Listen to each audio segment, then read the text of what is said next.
Hello हजुरहरूले हेर्न सक्नुहुनेछ यो चाहिँ सोलर ट्याङ्कको फोहोर हो। अब यो चाहिँ हामी चाहिँ सोलर सर्भिसिङ गर्न आएको रोड्सो हाउसिङ बिल्डिङ नम्बर 42।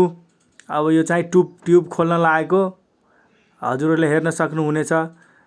यो कति ट्युबमा फोहोर रहेछ ल हेर्नुस्, यति चाहिँ फोहोर रहेछ। हामी चाहिँ सोलर सर्भिसिङ गर्न आएको ट्याङ्क प्लस ट्युब।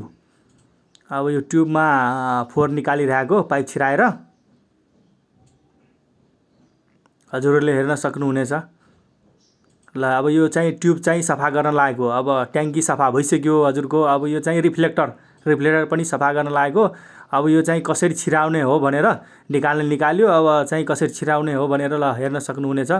टक्क सरफ र पानीमा मजाले घोलेर अनि ट्युबको मुखमा सरफ पानी लगाएर अनि यसरी छिराउनु पर्ने हुन्छ। त्यसपछि तपाईको ट्युब चाहिँ वासर चाहिँ भित्र जाँदैन मजाले अनि लिकसिक पनि हुँदैन।